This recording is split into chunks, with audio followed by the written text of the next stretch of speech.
ময়মনসিংহের ফুলবাড়িয়ার যুবক ভাইরা, সফল ব্যক্তিরা, বুদ্ধিমান ব্যক্তিরা 5টি কাজ কখনো করে না। কয়টি কাজ করে না? সফল ব্যক্তিরা এই 5টি কাজ কখনোই করে না। এর মধ্যে প্রথম নাম্বার হলো নিজের দুঃখ, নিজের কষ্ট অন্য কারোর সাথে শেয়ার করে না, অন্য কাউকে বলে দেয় না। এখন এখানে আপনার ফায়দা কত, উপকার কত আপনি চিন্তা করুন। আপনি যদি আপনার কষ্টগুলো, আপনার দুঃখগুলো মানুষকে বলেন, আপনার অসহায়ত্বের কথা যদি মানুষকে বলেন, মানুষ আপনাকে আরো উপহাস করবে, ঠিক কিনা? আরো অপমান করবে, উপহাস করবে। কিন্তু এই কথাগুলো যদি আপনি আপনার রবের কাছে খুলে বলেন, তিনি আপনার জীবনের সব দুঃখ দুর্দশা দূর করে দিবেন। সুবহানাল্লাহ। তাহলে আপনি ভুল জায়গায় গিয়ে প্রথম ভুলটা করলেন। আপনার মনের কথাগুলো, আপনার মনের দুঃখ কষ্টগুলো আপনি দুনিয়ার মানুষের সাথে বলে বেড়ালেন। এইটা সফল ব্যক্তিরা কখনোই করে না। আপনার মনের কথাগুলো, আপনার মনের দুঃখগুলো যদি আপনি কান্না করতে করতে অন্যের কাছে বলেন, কান্না করে আপনার চোখের পানি শেষ করে দেন, আপনার কোনো লাভ হবে না। কিন্তু এই কথাটা যদি তাহাজ্জুদের জায়নামাজে দাঁড়িয়ে সিজদায় গিয়ে আল্লাহ পাকের কাছে খুলে বলেন, আল্লাহ আপনার জীবনের সকল দুঃখ দুর্দশা দূর করে দিবে। কোন সুবহানাল্লাহ। আল্লাহর দয়া, অশেষ মেহেরবানি আপনার প্রতি আপনি কল্পনাও করতে পারবেন না আপনাকে আল্লাহ কতটা ভালোবাসে। আপনি যখন কোনো গুনাহ করে ফেললেন, কোন গুনাহে যখন লিপ্ত হয়ে গেলেন, ওই গুনাহ করার পর আল্লাহ রাব্বুল আলামিন প্রথমে বলেন সুম্মা ইউখাফুনা, আমি ওই গুনাহটাকে গোপন রেখে দেই। গুনাহটাকে কি করেন? আপনি যদি কোনো অন্যায় করে ফেলেন, সেটাকে আপনার সমাজের লোককে আল্লাহ বলে দেয়, প্রকাশ করে দেয় সমাজের মধ্যে। প্রকাশ করে দিলে আপনি সমাজে আর ইজ্জত পাইতেন না, সম্মান পাইতেন না, আপনার ফ্যামিলি আপনাকে সম্মান দিত না, আপনার এলাকার লোক আপনাকে সম্মান দিত না। এই জন্য আল্লাহ রাব্বুল আলামিন বলেন, আমার বান্দারা যখন কোনো গুনাহ করে ফেলে, সুম্মা ইউখাফুনা, আমি প্রথমে গুনাহটাকে গোপন রেখে দেই।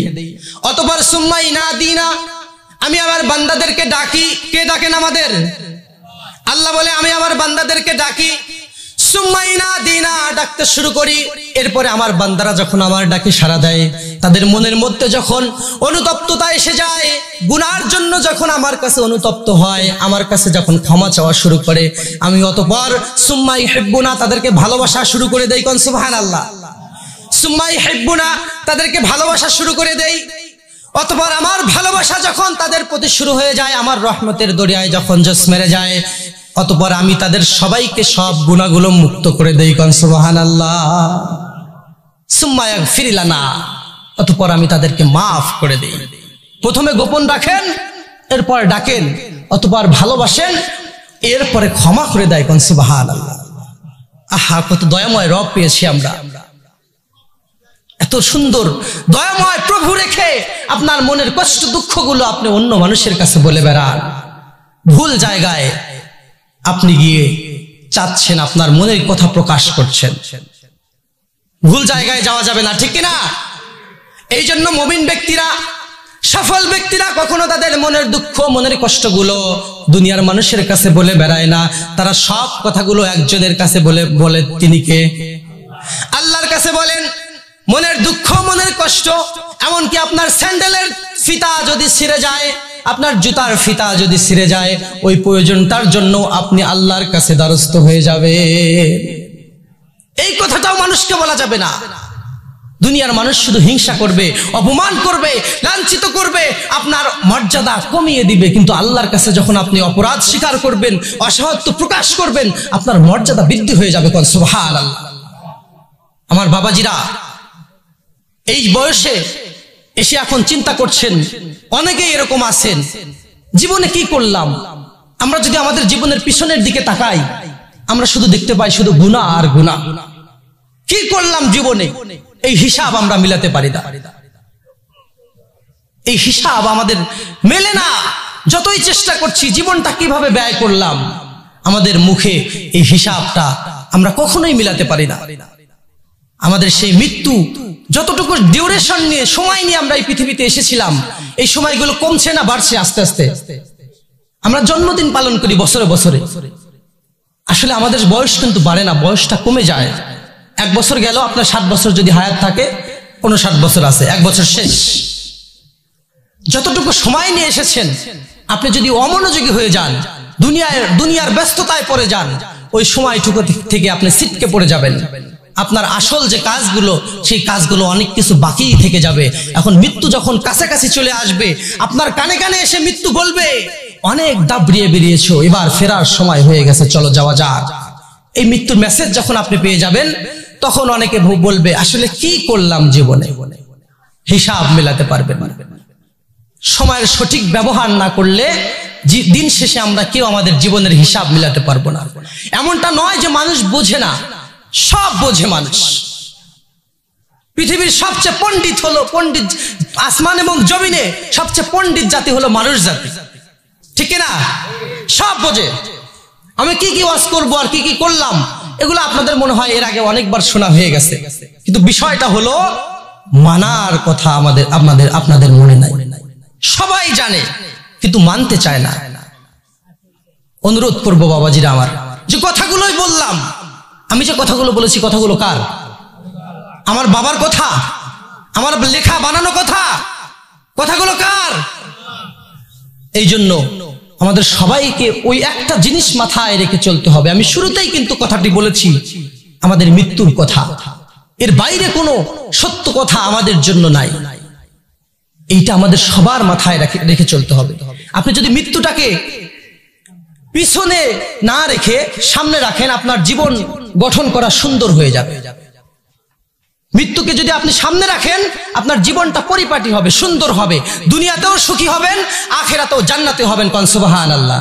আর মৃত্যুকে যদি আপনি পিছনে রেখে দেন, ফোর সাবজেক্ট, যখন আসবে তখন দেখা যাবে, তাহলে আপনি দুনিয়ার ভোগ বিলাসিতা যত কিছুই করেন না কেন, মৃত্যুর সময় ঘনিয়ে আসলে আপনি জীবনের হিসাব মিলাতে পারবেন না। এই জন্য মৃত্যুটাকে কোথায় রাখতে হবে? সামনে না পিছনে? জোরে বলেন, কোথায় রাখতে হবে? সামনে রেখে চলতে হবে। যদি সামনে রেখে চলতে পারেন, তাহলে দুনিয়াও সফল, আখিরাতেও সফল। সফলতা আমরা বিভিন্ন জিনিস, বিভিন্ন মানুষ বিভিন্ন ভাবে মনে করি। কেউ মনে করে 10 তলা বিল্ডিং করতে পারলে আমার একটা সফলতা, কেউ ভাবে যে আমি একটা ভালো চাকরি পেলে আমার সফলতা, কেউ ভাবে আমার ছেলে সন্তানগুলোকে মানুষ করতে পারলে, ভালো শিক্ষা দিতে পারলেই আমার জন্য সফলতা। কিন্তু আল্লাহ রাব্বুল আলামিন বললেন, ফামান জাহজিহা আনিন নার ওয়া উদখিলাল জান্নাতা ফাকাদ ফাজ। সফল হলো ওই ব্যক্তি যারা জাহান্নাম থেকে মুক্তি পেয়ে জান্নাতের সার্টিফিকেট অর্জন করতে পেরেছে, কোন সুবহানাল্লাহ। মৃত্যুর পরে যদি আপনার জন্য ঘোষণা হয়ে যায় যে আপনি জাহান্নাম থেকে মুক্তি পেয়েছেন এবং জান্নাতে যাওয়ার উপযুক্ত, ওইটাই হলো গেইন দ্য আলটিমেট সাকসেস, সর্বোচ্চ সফলতা। ওইটাই হলো আল্লাহর কাছে সফলতা। আমাদের দুনিয়াতে মানুষের কাছে, বিভিন্ন মানুষের কাছে বিভিন্ন রকম মনে হয় সফলতা, কিন্তু আল্লাহর কাছে সফলতা একটাই, ফামান জুহজিহা আনিন নার ওয়া উদখিলাল জান্নাতা ফাকাদ ফাজ। বিভিন্ন আয়াতে এই কথাটি এসেছে যে দুনিয়ার জীবনে শেষ করে আল্লাহ যখন মানুষকে জাহান্নাম থেকে মুক্ত করে জান্নাতে দিবেন, ওইটাই মানুষের জন্য সফলতা। এই জন্য দুনিয়া দুনিয়া করে যতই আপনি পাগল হয়ে যান, দুনিয়া কোনোদিন আপনার হবে না। দুনিয়াটাকে আপনার পিছনে রেখে, মরণকে সামনে রেখে আমাদেরকে চলতে হবে। সম্মানিত বাবাজিরা আমার, এই মরণ শুধু আমাদের আসবে না, আমাদের পূর্বপুরুষের এসেছে, আমাদের আগত ভবিষ্যৎ, আমাদের সন্তানরা, আমাদের নাতিপুতি যারা আছে তাদের সামনেও মরণ আসবে। শুধু তাই নয়, তাম পৃথিবীর সকল প্রাণীর জন্য মৃত্যুর যে ফেরেশতা আছে, সেই ফেরেশতার নাম আপনারা কি জানেন? কি নাম? আজরাইল। আজরাইলের মৃত্যু আছে না নাই?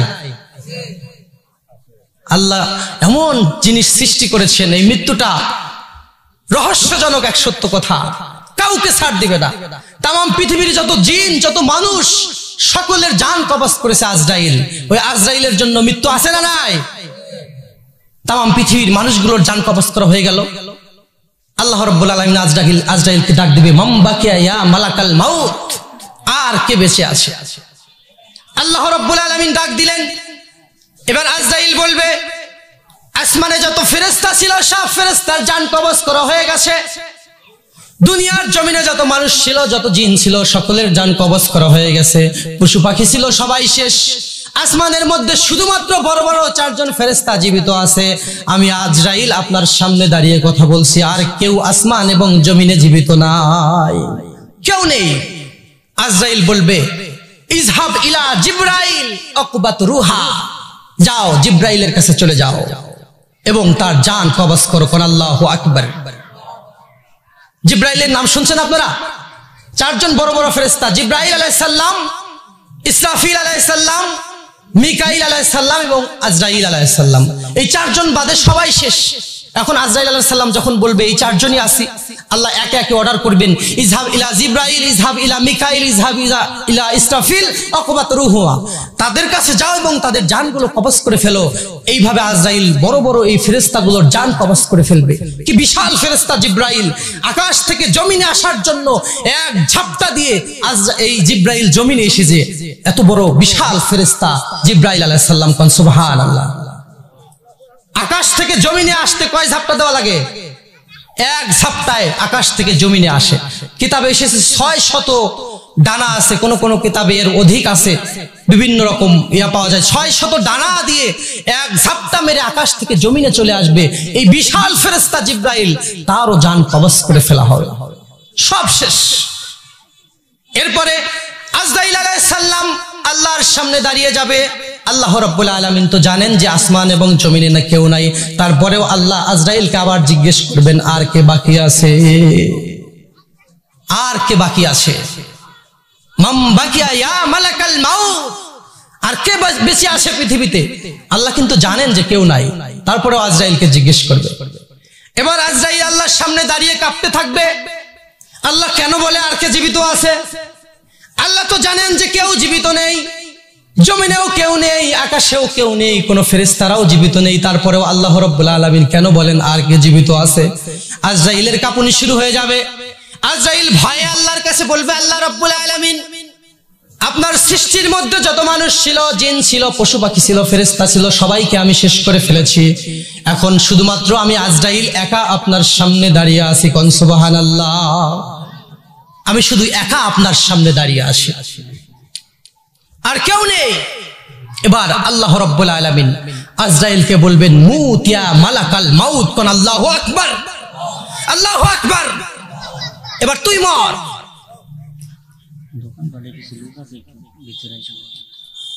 আচ্ছা, একটি বিশেষ ঘোষণা, দোকানপাটে অনেক লোক আছেন, চলে আসেন, আপনারা সবাই মাহফিলের ভিতরে এসে বসেন।